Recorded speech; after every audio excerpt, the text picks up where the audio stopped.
This is a video about the AAC Ti-RANT 9 suppressor, and because AAC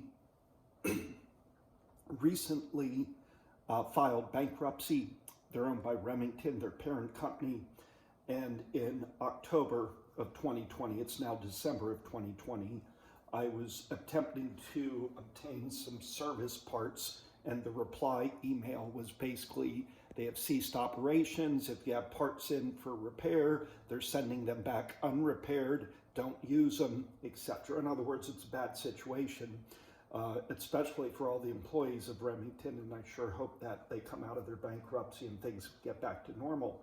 But what I'm trying to share here is that if you own AAC products, you really want to take care of them and make sure that you don't need service, because you're pretty much SOL if you do. So let's go through the process of disassembling a suppressor, and most particularly removing this guy, what I call the bird cage, out of the suppressor body, and how to do it without making, excuse me, goes in this way, significantly damaging it. So you're going to need some tools, and we're going to kind of do this in reverse order. I'm showing you a deconstructed suppressor, a disassembled suppressor right now, but we're going to put it back together, hyper time, then we're going to disassemble it. But to help you guys kind of follow along, you're going to need 2 hammers, and these are not for the purpose that you would think that they would be. You're not using the metal end. You're going to be using these for either tapping or pushing things through the suppressor tube. So you're going to need a hammer with a handle that easily fits through it. This one would be way too big. Forget it. That's not the candidate. That would be the one that we use to tap. But this one goes through nicely, and you'll see later why that's important. The Ti-RANT 9 also came with this little gizmo, which is used to undo the end cap of it. You're definitely going to need this. At some point in time, I drilled a hole through it, put a little piece of paracord on it. I wanted to be able to find it in my range bag or toolbox more easily and not lose it. You're definitely going to need a vise. I just have a woodworking vise here. If you have a regular, bench vise, that's fine. You'll see how that comes into play. But most importantly on that vise, you either need plastic jaw inserts to protect what you're clamping in it, or like I bought this at Home Depot. It is some, I don't know, rubber sheets. It was a 2-pack of these. They were perfectly square at one point. I've since cut off some of them. But this stuff is kind of indestructible. It's about a 1/16 of an inch thick, has good gripping capability, so that's going to be important. If you don't have the rubber, you could get probably an old pair of work gloves. Use that, some leather, but you'll see how it comes into play. And then finally, this little thing is nothing more than a piece of coat hanger, because the process that I use for cleaning this suppressor strips the Cerakote off of it. So after cleaning it, I hang it, take some Rust-Oleum high heat barbecue grill, paint it up. It's good for quite a few rounds or trips to the range, I should say. 9mm suppressors don't get that hot. It's not like a 5.56 suppressor that will glow red almost. So I don't have a big issue with heat and wearing out the paint. It's just more, scratching it, and then every time I clean it. And the cleaning process that I use is probably frowned on by many people, which would be using a ultrasonic cleaner. It's probably about 80% water, 20% simple green. All of these parts disassembled. This guy's assembled right now. This is a piston, which is going to be a critical component in the disassembly. And then the baffles, with the exception of the 7 aluminum baffles, I put all into the ultrasonic cleaner, run it for a couple hours, and they come out as you see now. That's pretty darn clean. The black that you see on it is, as I recall, was actually the color of it when it was brand new. I think it's anodized aluminum, if I recall. But aluminum and ultrasonic cleaners are not friends with each other, so you do not want to just throw them in unattended. I do put them in the ultrasonic cleaner from time to time. I watch them, I babysit them, I make sure that they're not getting all pitted and etched.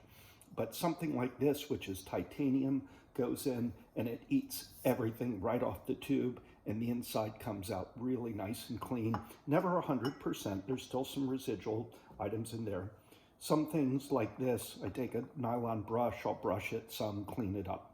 Okay, let me fast forward, put it all back together. We're going to go through the disassembly steps.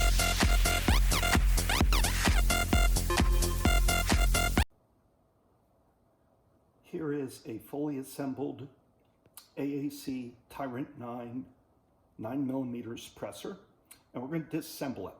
And overall, it's pretty easy to do, other than if you haven't cleaned it in a long time, you're going to have a lot of carbon buildup, and it's going to be a pain to get some parts out. Particularly, one is going to be what I call the bird cage, which is the part with a bunch of holes in it that fits into the suppressor tube about this distance. So I'm going to take you through how to disassemble it and now how not to make a mess of things.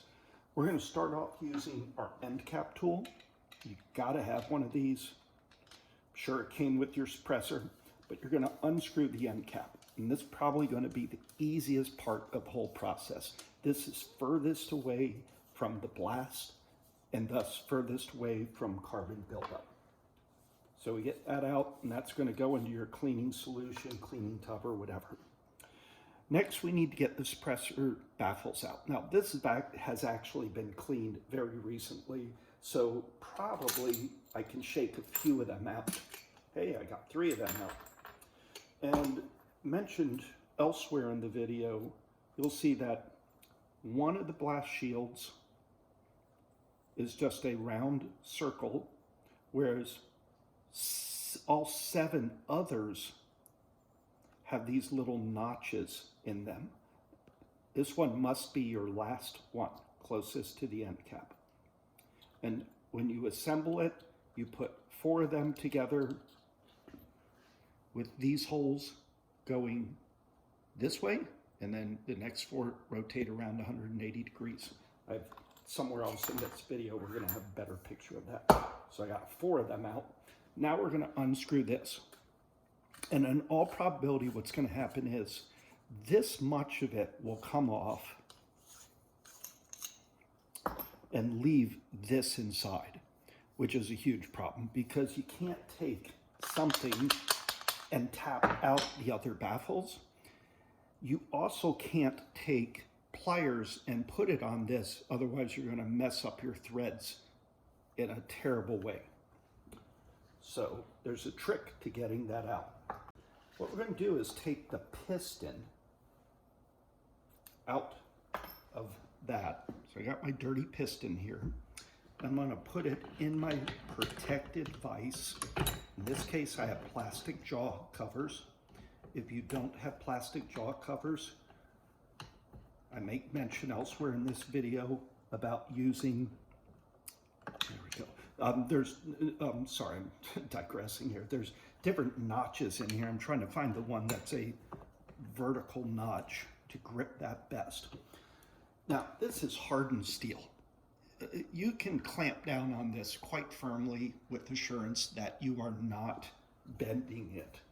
One thing is for sure, though, is that thing is moving back and forth against a gasket in here. If you were to use this against actual steel and nick it up, you're going to have all kinds of problems with it eating out your gaskets. Okay, so the teeth of this match up with the teeth inside of here. Trying to get you a video of this to show it.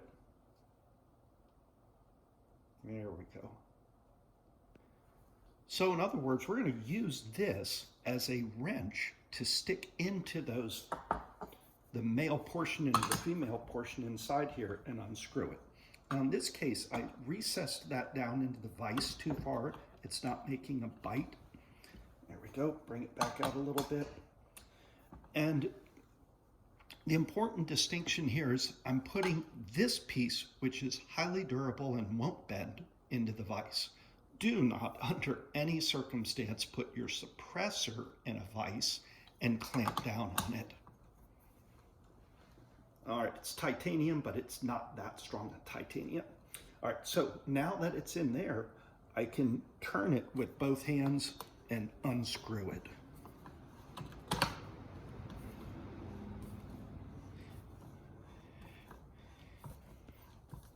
You can see, oops, it's not coming out because it's not tight enough. It was spinning in the vise and it's still not coming out. So I'm still not tight enough. So I'm going to move the jaws to get the pressure centered here better.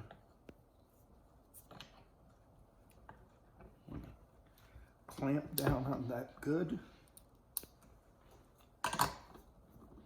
And I'm about an 1/8 inch up off the plastic jaws, so I'm actually going to push down on it to get it down as far as I can. I want as much bite of the vise on that piston as possible. There we go. Now it's unscrewing. Now, if yours is really gunked up, I would suggest you squirt some Croil, which is penetrating oil, or some other brand of penetrating oil, all over the bird cage. I can unscrew that by hand now. So you could shoot it down into here, you can shoot it down the body of the suppressor, and let it set 24 hours. So there we go, we've got the bird cage out of it. Now I can get to my other baffles. If you are handy with a welder and an old 5/8 inch socket, probably a 12-point socket floating around, you can do as I did, which is I took the piston and marked it up against the socket, took an angle grinder and basically made a replica, a very rough replica of a piston. What that allows me to do is, instead of clamping the piston in the vise, I clamp my tool in the vise. Now I can exert incredible force to turn it, plus there's no way that the piston, like where the piston was spinning in the plastic clamps, this is not going to spin.